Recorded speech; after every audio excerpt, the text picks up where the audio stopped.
Sexy girl.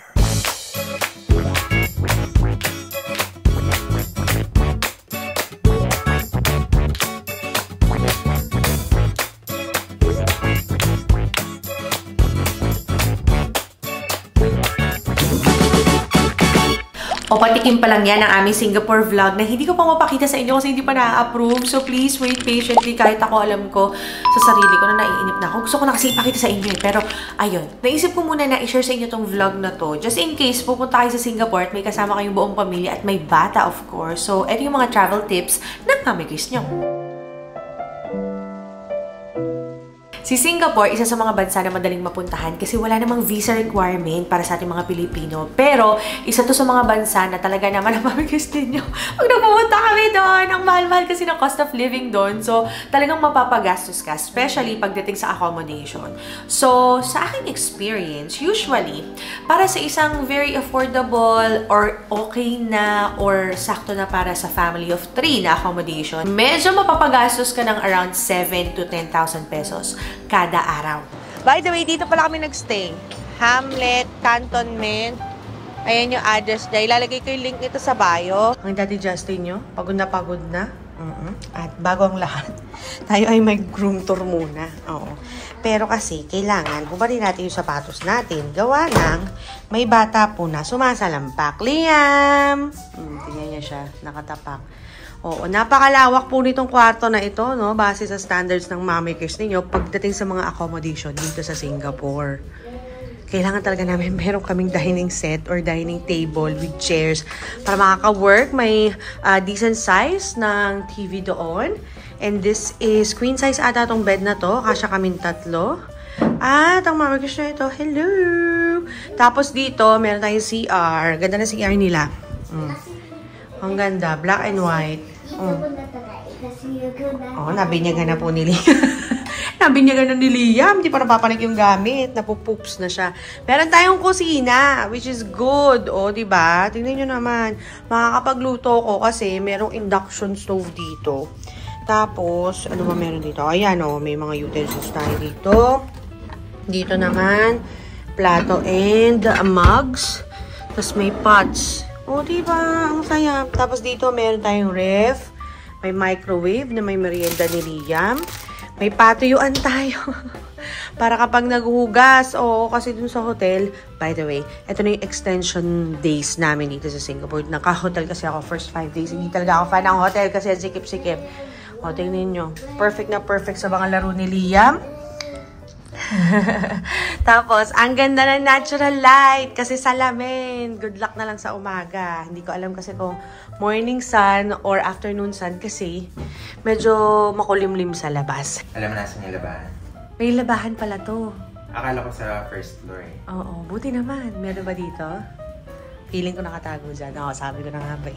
Nakalimutan ko ipakita kasi hindi ko alam na meron pala dito. Siyempre, mamagis yun, hindi mabuhay na wala tayong washer. So, why do I prefer yung mga service apartment over sa mga hotel rooms? Kasi nga, we're traveling as a family. Tapos may bata pa kaming kasama. So, we need space. We need kusina. We need washing machine. Yun yung mga bagay na importante sa akin kapag naghahanap kami ng accommodation.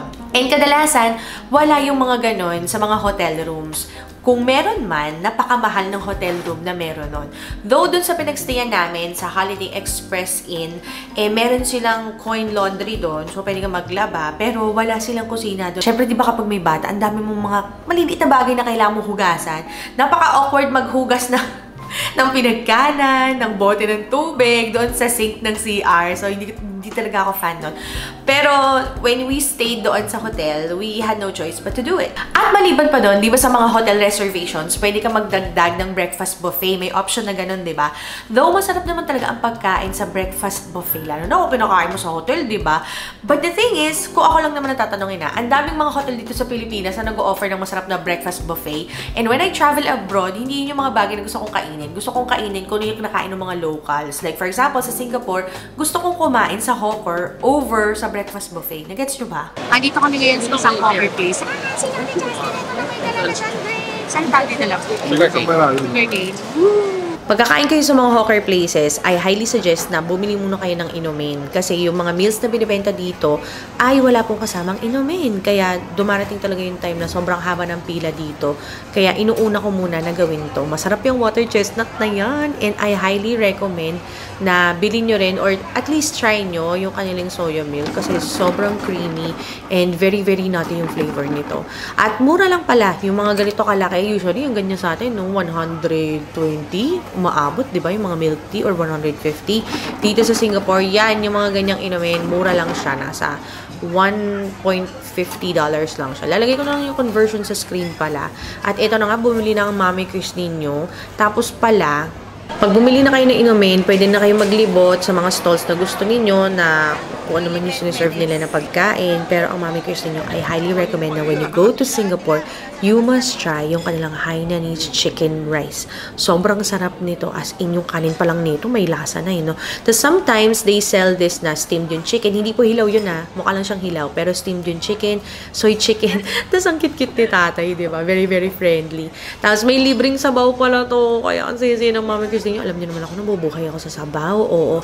Tapos, kung may option na pwede kayong magdagdag ng crispy pork, please do so. Kasi ang sarap-sarap ng kombinasyon na yun. The only downside lang sa mga hawker places na ganito na nagbebenta ng Highlands chicken, ang available na sausawan lang po ay itong parang chili sauce at saka yung thick na soy sauce. Meron kasing ginger paste to, pero hindi lahat nagsaserve ng ganun. Pero kahit itong dalawa na lang to yung available, ay masarap pa rin naman. Oo. At ang Daddy Justin nyo, ito na siya. Ang saya-saya ng Daddy Justin nyo dahil nakakain siya ng laksa. This weather always makes me think about it all. The woman across me, she's wearing a trench coat, a bouquet of roses. I wonder what they're for. A candlelit dinner, a date in the park, a night at the theater, or love in the dark. I don't know where she's going, I don't even know her name. I don't know if her life has been a breeze or a hurricane. I don't know if he loves her or if loving him is pain. But I do know that our fates have intertwined for a moment on a train. Huwag niyo rin kalimutan na magdala ng mga thermo flask, aqua flask, or anything flask na nag-hold ng temperature sa loob. Kasi medyo may kamahalan din kung tutuusin yung mga inumin doon. Sa sobrang init nga sa Singapore, makakainom ko siguro ng mga 8 to 12 glasses ng water sa isang araw. So okay na siguro kung malapit ka sa hawker kasi mga $1 to $2 lang yung inumin. Pero kapag mapunta ka sa mall o kaya sa mga cafes, yung mga inumin, siguro ang presyo around $5 to $8. So i-multiply mo yun sa ilang beses ka iinom. Medyo mahal din siya. So, maganda sa inyong pamilya kung kayo magta-travel, kailangan to. You can use your credit card pretty much everywhere sa Singapore, pero mas okay pa rin na may dala kang cash para pagkakain ka halimbawa sa hawker, mas madalas pa rin sa kanila doon tumatanggap ng cash. And speaking of cash, ang pinakamaganda talagang way para magkaroon ka ng cash is mag-withdraw na lang sa ATM. Pero the first time na nagpunta kami sa Singapore, nagpa-money changer kami kasi wala talaga ako SGD. So dito sa Pilipinas, pinapalit ko yung 5,000 ko ng SGD para pagdating doon may pang camp fare o kaya may pang bili kami ng SIM card sa 7-Eleven, pag landing ng aeroplano, ganon. But the rest, wini-withdraw na namin sa ATM kasi mas kukuha mo talaga yung value ng peso mo sa ganon. Kaysa magpa-money changer ka, tatagain ka talaga nila doon. And kada transaction mo sa ATM, it will cost you around 180 to 200 pesos. Kaya, kapag mag-withdraw kayo, lakihan nyo na. At ang pinakamalaki na pwede i-withdraw is around 1,000 SGD or let's just say yung mga around 40,000 pesos. At kagaya nga nasabi ko sa inyo kanina, napakainit po sa Singapore. So despite of the weather being so hot and humid, medyo maganda rin naman ang kanilang public transport. So madali kang makapunta sa mga kailangan mong puntahan. Ang dami mong options. Pwede kang mag-taxi, pwede kang mag-grab, pwede kang mag-bus, pwede kang mag-train, pwede kang maglakad. Pero kung kayo ay magta-travel with your family, please book a Grab. Okay? So mag-download kayo ng Grab, i-link nyo yung credit card nyo sa Grab para mas mabilis. Oo, kasi hindi gumagana yung GCash doon. Kasi naka-GCash yung aking yung Grab. Anyway, so i-link nyo yung credit card niyo doon sa inyong Grab para mas madali kayo makapunta sa inyong destination. Huwag nyo nang gayahin si Mami Chris ninyo na nag-train kami. So, may halong lakad at saka train papunta sa destination. And pagdating ko doon, hindi ko na ma-enjoy kasi hapong-hapo na ako sa init, sa pagod. Alam niyo yun, lagkit-lagkit ka na, yung ganyan. Kaya sabi ko, siguro let's just save yung walking at saka yung pag-train kapag pauwi na. O, para makarami rin ako ng steps. Hindi kami masyadong mabas kasi nga naka-stroller kami. Yun din yung struggle kapag naka-stroller. So, syempre, titiklopin mo na titiklopin pag magbabas ka o kaya mag-grab ka. Pero at least pag sa grab, from your accommodation, nakatiklop na siya, sasakay na lang kayo. Mahirap kasi kapag palit-palit ka ng bus, diba? So, ayun. Yun ang mga realization na mami kasi nyo pagdating sa paglilibot-libot sa Singapore. And speaking of paglilibot, you can also use Google Maps to navigate. Ibig sabihin, kailangan lagi kang connected sa internet. Though may mga areas doon na free yung wifi, mas maganda pa rin na bumili kayo ng SIM.